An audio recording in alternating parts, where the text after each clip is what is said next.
بسم اللہ الرحمن الرحیم۔ السلام علیکم۔ اردو کہانی سینٹر میں خوش آمدید۔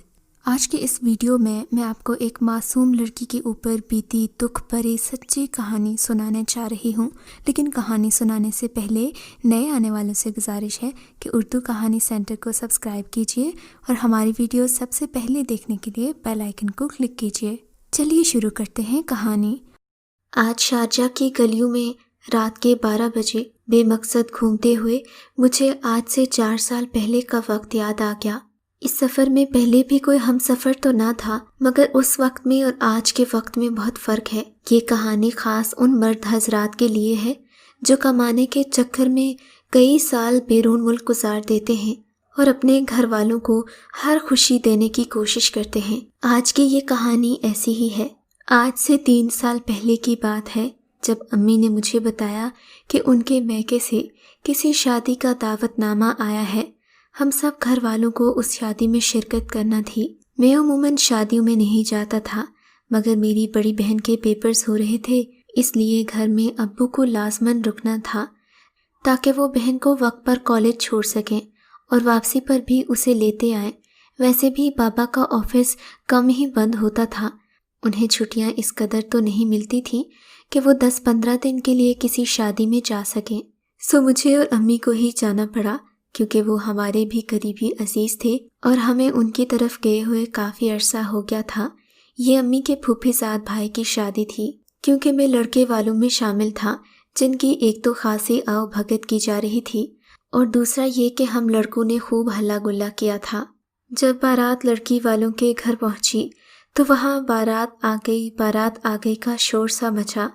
حالانکہ میں دولہے کا کوئی قریبی عزیز تو نہیں تھا، مگر پھر بھی میری کم وقت میں ہی آصف بھائی سے اچھی خاصی دوستی ہو گئی تھی، لہٰذا میں ان کا ہاتھ تھامے آگے آگے چل رہا تھا۔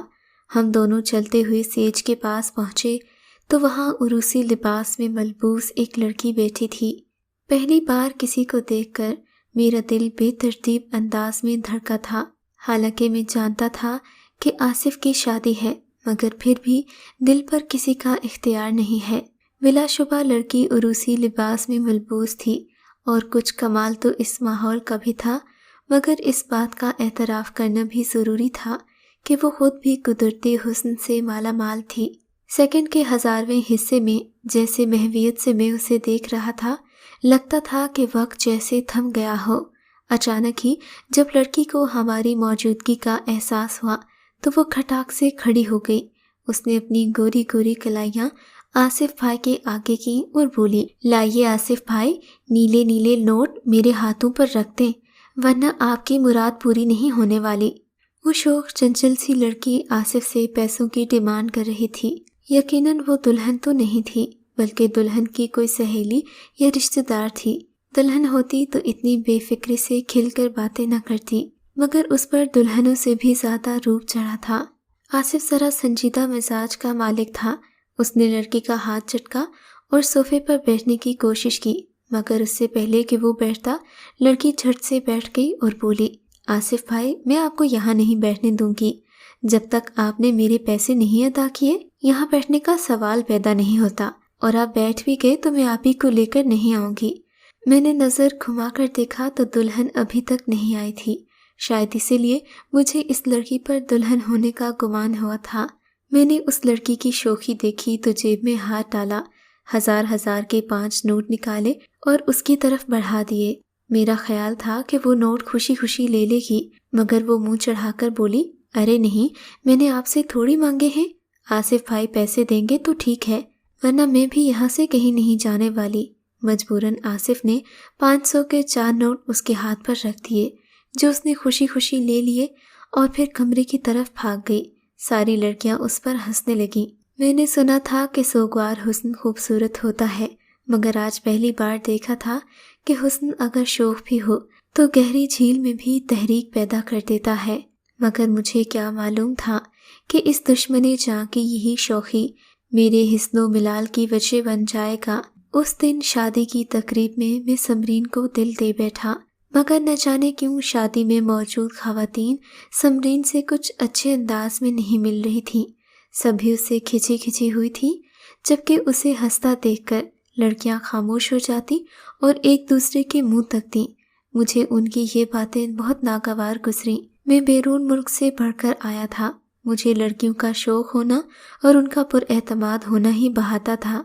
बिला वजह के नाटक ना तो मुझे पसंद थे और ना ही मैंने अपनी शरीके हयात में कभी ऐसी खूबियों को चाहा था। मैंने शादी की तकरीब में समरीन से बात करने की बहुत कोशिश की, मगर उसने मुझे लिफ्ट नहीं करवाई। उसके इस रवैये से मुझे थोड़ी मायूसी भी हुई, मगर फिर मैंने ये सोचकर सब्र कर लिया कि घर जाकर अम्मी से इस बारे में बात करूँगा। शादी से वापसी पर मैंने समरीन की रट लगा रखी थी। अम्मी को भी एहसास हो गया कि शायद मुझे उनके ननिहाल में कोई लड़की पसंद आ गई है। उनकी खुशी की वजह दरअसल ये थी कि अब्बू और अम्मी अपने अपने रिश्तेदारों में मेरी शादी करना चाहते थे। अब्बू चाहते थे कि उनकी इकलौती बहू धत्याल से आए, जबकि अम्मी का ख्याल था कि बहू ननिहाल से आनी चाहिए। इसी वजह से हमारा घर जंग का मैदान बना होता था, मगर अब चूंकि मैंने अपनी पसंद का इजहार कर दिया था, सो अम्मी अब्बू के झगड़े का सवाल नहीं था। अम्मी ने खुशी खुशी अब्बू को बताया तो उन्हें भी मेरी रज़ा के आगे हार मानना ही पड़ी, क्योंकि ये मेरी ज़िंदगी का फैसला था और इसे मुझे ही करना था। अम्मी ने मेरा रिश्ता खुशी खुशी समरीन से कर दिया। उस दिन समरीन से रिश्ता पक्का हो जाने पर मैं इस कदर खुश था जैसे किसी को सारी दुनिया का खजाना मिल गया हो। अगले ही हफ्ते एक सादा सी तकरीब में मेरी समरीन के साथ मंगनी हो गई। मंगनी की इस तकरीब पर हमने ज़्यादा हंगामा नहीं किया, क्योंकि हम जानते थे रिश्तेदारों में हसद वगैरह का उनसर काफ़ी ज़्यादा पाया जाता है। अम्मी भी चाहती थी कि हमारी खुशियों को किसी की नज़र न लग जाए। वो चाहती थी कि ज़्यादा लोगों को निकाह वाले दिन मदऊ किया जाए। मंगनी के बाद मैंने समरीन से बात करने की बहुत कोशिश की, मगर उसने ये कहकर मना कर दिया कि मुझे आपसे हिजाब आता है, मैं शादी से पहले बात नहीं कर सकती। मुझे उसकी ये अदा बहुत अच्छी लगी। लाख मॉडर्न होने के बावजूद मुझे लड़कियों का बाहया होना बहुत पसंद था। मैंने भी उससे बात करने पर जिद नहीं की। फिर एक दिन मैं यूं ही बैठा समरीन की यादों में खोया हुआ था कि मेरे नंबर पर किसी की कॉल आई। मैंने धड़कते दिल के साथ ये सोचकर फ़ोन उठाया कि शायद आज समरीन को मुझ पर रहम आ ही गया होगा, उसने मुझसे बात करने का फ़ैसला किया होगा। मगर ये जानकर मुझे मायूसी हुई कि कॉल समरीन की नहीं बल्कि किसी उधेड़ उम्र औरत की थी। उसने खनकती हुई आवाज़ में मुझे सलाम कहा। मैंने उसके सलाम का जवाब दिया और फ़ोन करने का मकसद पूछा। पहले तो वो बात गोलमोल जलेबी की तरह घुमाती रही, फिर असल मकसद की तरफ आ गई। दरअसल उसका मौज़ूए गुफ्तगू समरीन थी, मगर न जाने क्यों वो बात करते हुए झिझक रही थी। मेरे इसरार पर उस औरत ने इतना कहा, देखो बेटा, मैं जानती हूँ शादी में तुम समरीन को लगावट भरी निगाहों से देख रहे थे, मगर इसका हरगिज़ ये मतलब नहीं कि तुम्हारे दिल की हर बात सही हो। मैं तुम्हें जिस बात से आगाह करना चाहती हूँ उसका जानना तुम्हारे लिए बेहद ज़रूरी है, वरना शादी के बाद तुम दोनों के दरमियान इख्तिलाफात पैदा हो सकते हैं। मैंने औरत की बात दरमियान से ही उचक ली और बोला, आंटी आपको क्या लगता है मैं आपकी बात पर यकीन कर लूँगा? मैं आम मर्दों की तरह हरगिज़ नहीं हूँ। आप मुझे अपनी होने वाली बीवी के बारे में कुछ भी कह देंगी और मैं कान बंद करके सुन लूँगा। मुझे पता है कि मैंने क्या करना है। मैंने समरीन को पसंद किया है, और हाँ, अगर समरीन इतनी ही बुरी होती, मैं जानता हूँ ख़ानदान में उसके कितने रिश्ते आ चुके हैं। अरे आंटी, मैं तो खुद को खुशकिस्मत तस्वर कर रहा हूँ कि मुझे सानिया जैसी बाहया लड़की मिली है। उस बेचारी ने तो मंगनी के बाद भी मुझसे बात नहीं की, और आप हैं कि उस पर इल्ज़ाम लगा रही हैं। मैंने आंटी को अच्छा खासा झिड़क दिया। मेरी बात पर वो हाँफते हुए बोली, बेटा मेरी बात तो सुन लो, मैं कह क्या रही हूँ। खुदा न खास्ता मैं उसके किरदार पर तो कोई बात नहीं कर रही। तुमने मेरी बात सुनी ही नहीं। मुझे आंटी के इस मिठास भरे लहजे पर बेहद गुस्सा आया। मैंने कॉल काट दी और फ़ौरन अम्मी के पास जा पहुँचा। अम्मी, इससे पहले कि ये हासिद लोग हमारी शादी तुड़वा दें, आप समरीन के घर जाइए और उन लोगों से शादी की तारीख की बात कीजिए। मैंने अम्मी से कहा तो वो भी मुतफक्किर हो गई। मेरी बात टाल भी नहीं सकती थी, क्योंकि मैं समरीन को बेहद पसंद करता था। अगले ही हफ्ते अम्मी समरीन के घर पहुंच गईं। इन लोगों को शादी के लिए मनाया। थोड़े तरद्दुद के बाद शादी की तारीख दे दी गई। मैं समरीन को किसी सूरत भी खोना नहीं चाहता था। बिलाखिर खुदा खुदा करके वो दिन आ ही गया जब समरीन दुल्हन बनकर हमारे आंगन में उतर आई। उसके आने से यूं लग रहा था जैसे मेरी बेरंग सी जिंदगी में बहार आ गई हो। शादी के रात मैंने उसे हीरे की अंगूठी तोहफे में दी, जिसे उंगली में पहनते ही उसने होंठों से लगा लिया। मुझे उसका यूं खुश होना बहुत भला लगा। हमारी शादी पर अम्मी अबू से काफ़ी रिश्तेदार नाराज़ भी हुए थे, क्योंकि सभी चाहते थे कि मैं उनके घर का दामाद बनूं। इस बात का एहसास मुझे बखूबी था, लिहाजा मैंने ठान ली कि समरीन की बातों पर और उसकी मोहब्बत पर मैं आंखें बंद करके एतबार करूंगा, क्योंकि वो काबिले एतबार थी, जबकि ज़माने वाले हसद और जलन में आकर किसी के बारे में कुछ भी कह देते हैं। खैर, हमारी शादी के 2-3 दिन यूं ही गुजर गए। शादी का तीसरा दिन था। समरीन भुजी भुजी सी नज़र आने लगी। मैंने उससे कुरेदने की कोशिश की तो उसने कहा उसे माँ बाप की याद आ रही है। उसकी बात जायज़ थी। मैं उसे शादी के तीसरे दिन ही माँ बाप के घर छोड़ आया। हालांकि हमारे यहाँ ऐसा नहीं होता, मगर मुझे समरीन की खुशी का बेहद ख्याल था। मैं के जाकर समरीन बेहद खुश हुई और यूं खिल उठी जैसे प्यासे को चश्मा मिल गया हो। उसकी खुशी पर मैं भी खुश हुआ और उसे मैके छोड़कर ही घर आ गया। अम्मी ने मुझे डांटा, मगर मैंने किसी की परवाह नहीं की। हफ्ते के बाद मैं उसे लेने गया तो वो फिर भुजी भुजी सी लगी।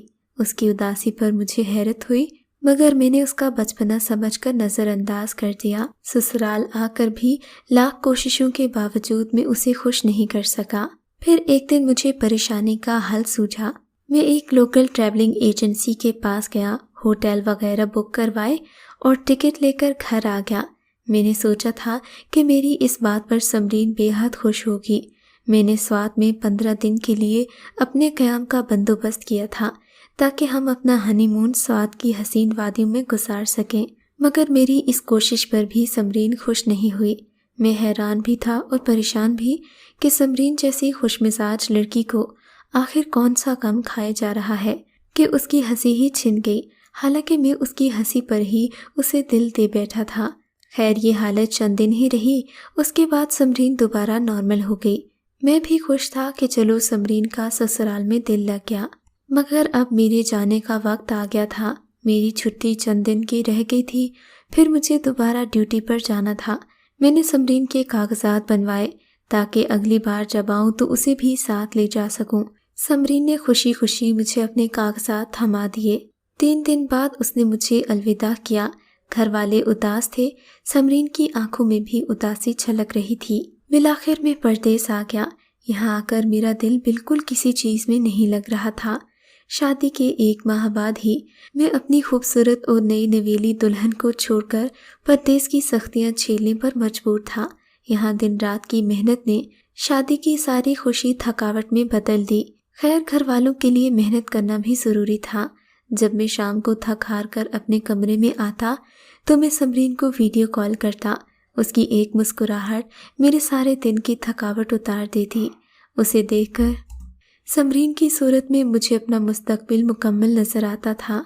समरीन मुझे बाकायदगी से कॉल करती, मेरा ख्याल रखती और अक्सर खाने पकाने की तरकीबें वगैरह बताती थी। मैं अक्सर कभी कभी परेशान हो जाता तो मुझे तसल्ली देती। उसका कहना था कि मेहनत करने से हम ज़्यादा खुशगवार ज़िंदगी गुजार सकेंगे। हमारे दरमियान आटे चीनी वाली लड़ाइयाँ नहीं होंगी। मैं भी उसकी बात से मुतफिक था। मैं चाहता था मैं समरीन को इतनी खुशियाँ दूँ कि हमारे दरमियान माशी तलखियाँ न रहें। मैंने दिन रात मेहनत शुरू कर दी और समरीन के कहने पर परदेस में अपना कॉन्ट्रैक्ट की तजदीद करवा कर मैंने 1 से 3 साल के लिए रहने का फ़ैसला किया। मिलाखिर मैंने ऐसा ही किया। इन 3 सालों में मैंने खूब दौलत कमाई। मेरा बैंक बैलेंस नोटों से भर गया और घर भी शानदार किस्म का तामीर हो गया। समरीन तो चाहती थी कि मैं कुछ वक्त परदेस में ही रहूं, मगर मैं सोच चुका था कि अब कारोबार के लिए काफ़ी सरमाया जमा हो चुका है। अब वतन जाना सूदमंद साबित होगा। सो एक दिन मैं सब कुछ छोड़ छाड़ कर बिना किसी को बताए कुछ तोहफे खरीद कर वतन रवाना हो गया। उस दिन मैं बहुत खुश था। लग रहा था सारी ज़िंदगी की मुशक्क़त काट कर अब एक ऐसी जगह जा रहा हूँ जहाँ सुकून ही सुकून है। मगर मैं नहीं जानता था कि मैं खुशियों की तरफ नहीं بلکہ غموں کی راہ پر قدم رکھ رہا ہوں۔ میں گھر پہنچا تو پورے گھر میں سناٹا سا چھایا ہوا تھا۔ میں نے امی ابو کو آواز دی، وہ کہیں نظر نہ آئے۔ میں تو ان کے استقبال کی توقع کر رہا تھا۔ انہیں نہ پا کر میں خود ہی اندر کمرے میں گیا۔ دن کے 2 بجے امی ابو گہری نیند سو رہے تھے، جبکہ سمرین کے کمرے کا دروازہ بھی بند تھا۔ مبادہ سب گلیولا کر رہے تھے۔ میں نے سمرین کے کمرے کا دروازہ بجایا تو اس نے تھوڑی دیر بعد دروازہ کھول دیا۔ مجھے دیکھ کر بجائے خوش ہونے کے وہ بوکھلا گئی۔ اس کی بوکھلاہٹ دیکھ کر میں ٹھٹک گیا۔ سمرین، کیا ہوا؟ مجھے دیکھ کر تمہیں خوشی نہیں ہوئی؟ میں نے سمرین کو حیرت زدہ دیکھ کر پوچھا۔ نہیں، میں بہت خوش ہو گئی ہوں۔ دراصل آپ کے آنے کی توقع نہیں تھی، اس لیے سمجھ نہیں آ رہا کہ کیا کروں۔ سمرین نے اپنی گھبراہٹ پر قابو پاتے ہوئے کہا، مگر نہ جانے کیوں مجھے اس کا خوش نہ ہونا دل میں عجیب سا وسوسہ پیدا کر رہا تھا۔ بس اس دن سے میری بربادی کا آغاز ہو گیا۔ سمرین اگرچہ بظاہر میرے آنے سے خوش تھی، مگر وہ بار بار اسی بات پر زور دیتی کہ میں دوبارہ پردیس جا کر محنت کروں تاکہ ہم کسی اچھے علاقے میں گھر خرید لیں، حالانکہ ہمارے اس گھر میں کسی چیز کی کمی نہیں تھی۔ اب میں نے سمرین کا حد سے زیادہ خیال رکھنا شروع کر دیا۔ وہ جہاں جاتی میں اس کے ساتھ جاتا، سائے کی طرح میں اس کے پیچھے رہتا، اس کے لیے تحفے خریدتا۔ اس کی بے رخی کے باوجود بھی میں اس کا خوش دلی سے استقبال کرتا، اس کی کسی بات کا برا نہ مناتا۔ بالآخر وہ جھنجھلا گئی اور خود ہی کہنے لگی، تم میرا پیچھا چھوڑ کیوں نہیں دیتے؟ میں تمہیں پسند نہیں کرتی، تم نے میری زندگی جہنم بنا دی ہے۔ اس کے منہ سے یہ اعتراف سن کر میں ہکا بکا رہ گیا، مگر اس بات پر خوش بھی تھا کہ اس کے منہ سے میں نے خود ہی سچ اگلوا لیا۔ آخر کار اس نے جو انکشاف کیا میرے لیے وہ کسی دھماکے سے کم نہیں تھا۔ شادی سے پہلے وہ میرے دوست آصف کو ہی پسند کرتی تھی، مگر اس کی شادی ہو جانے پر اس نے خود کو قابو کر لیا۔ پہلے جو وہ سنجیدہ رہتی تھی، اب ہنسنے مسکرانے لگی تھی، تاکہ آصف، جس کی شادی اس کی بڑی بہن سے ہو گئی تھی، اس کے شکستہ لہجے کو دیکھ کر اپنی فتح یا محبت کا جشن نہ منائے۔ اس کے ان الفاظ نے میرے حواسوں پر بجلیاں گرا دی تھیں، تو گویا ابھی بھی وہ آصف سے رابطے میں تھی۔ اس خیال نے ہی میرا سکھ چین چھین لیا۔ میں ہر وقت بے چین سا رہنے لگا۔ وہ دن اور آج کا دن میں نے اپنے گھر قدم نہیں رکھا۔ مجھے نہیں معلوم کہ اس نے میرے جانے کے بعد کیا کیا۔ اب میں گھر فون کرنے سے بھی گھبراتا ہوں۔ شاید آپ یوں کہہ لیں، میرا شمار ان لوگوں میں ہوتا ہے جو حالات کا سامنا کرنے سے گھبراتے ہیں۔ آپ ہی بتائیں میں کیا کروں؟ میں بے چین تو ہوں، مگر اس بے چینی میں جینا چاہتا ہوں۔ میں سب کچھ ختم نہیں کرنا چاہتا۔ میری جگہ آپ ہوتے تو کیا کرتے؟ اگر آپ کو ہماری کہانی اچھی لگی ہے تو اردو کہانی سینٹر کو سبسکرائب کیجیے اور ہماری ویڈیوز سب سے پہلے دیکھنے کے لیے بیل آئیکن کو ضرور کلک کیجیے۔ اور ہاں، کامنٹ سیکشن میں اپنی رائے کا اظہار کرنا مت بھولیے گا۔